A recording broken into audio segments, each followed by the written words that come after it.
باپ کا انتقال حضور کے اس دنیا پہ قدم رکھنے سے پہلے ہی ہو گیا تھا۔ ابھی شکم مادر میں تھے کہ حضرت عبداللہ کا انتقال ہو جاتا ہے۔ در یتیم پیدا ہوئے۔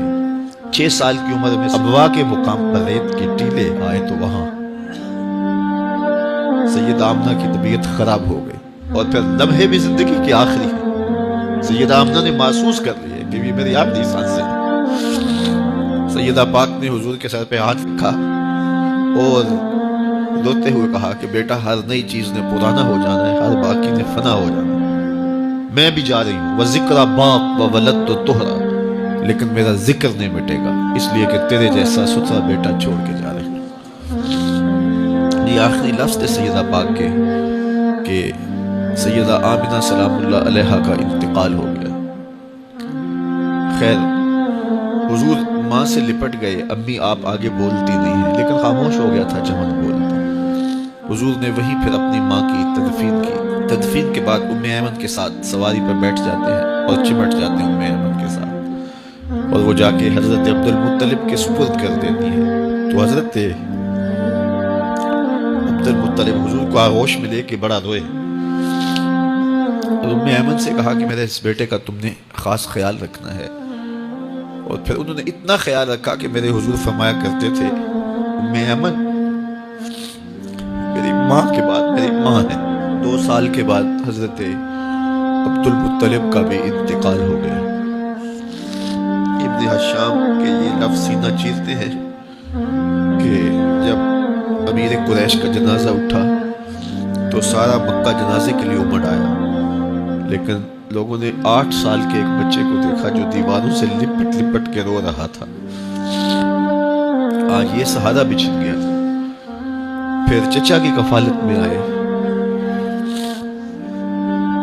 پھر ایک وقت آیا کہ وہ بھی اس دنیا کو چھوڑ گئے، اور اسی سال حضور کی اہلیہ کا انتقال بھی ہوا، اور اس سال کا نام عام الحزن، دکھوں کا سال رکھا۔ اہل مکہ نے جو سلوک کیا وہ کسی سے بھی مخفی نہیں ہے۔ پتھر مارے، گڑے کھودے، کانٹے بچھائے، اوجریاں ڈالی، اپنے گھروں کے کوڑے لا کے حضور کے گھر کے سامنے رکھ دیے۔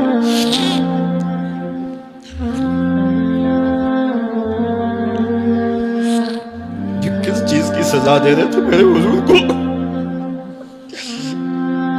میرے حضور علیہ السلام نے پھر طائف کا سفر کیا کہ شاید وہ لوگ میری بات کو سن لیں، لیکن انہوں نے جو دردناک سلوک کیا وہ بھی تاریخ کا ایک انتہائی دردناک باب ہے۔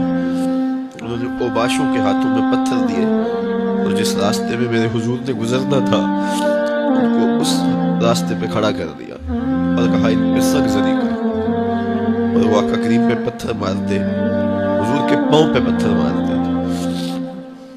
آقا کریم علیہ السلام پاؤں اٹھاتے تو وہ دوسرے پاؤں پہ مارتے۔ پھر حضور شدت درد سے بیٹھ جاتے تو ان کے 2 گھنٹے دائیں بائیں سے آگے بڑھتے اور حضور کو کندھوں سے پکڑ کے اٹھاتے، پھر سنگ باری کرتے۔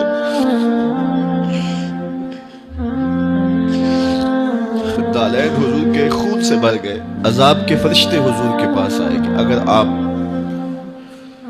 بد دعا بول دیں تو ابھی ہم ان پہاڑوں کو جوڑ دیتے ہیں، اور یہ طائف کے لوگ پس جائیں گے ان پہاڑوں کے درمیان۔ آسمان سے پتھر اتریں گے، ان کے سر کچل دیے جائیں جنہوں نے آپ کو دکھ دیے۔ اب صحابہ جو ساتھ تھے انہیں بھی شدید آرزو تھی کہ حضور ان کے لیے بد دعا کریں، انہوں نے بڑا دکھ دیا، تو پھر حضور کے ہاتھ اٹھ گئے۔ صحابہ کا خیال یہ تھا کہ ابھی حضور کی زبان کھلے گی اور بد دعا کے لفظ نکلیں گے اور یہ پیس دیے جائیں گے، لیکن جب وہ لب کھلے، وہ پتلی پتلی گلے قدس کی پتیاں، وہ لب ہائے دور جب کھلے تو لفظ کیا تھے؟ اے اللہ میری قوم کو ہدایت دے دے۔ یہ مجھے جانتی نہیں، اور کہا کہ مجھے ان کی نسلوں سے ایمان کی طرف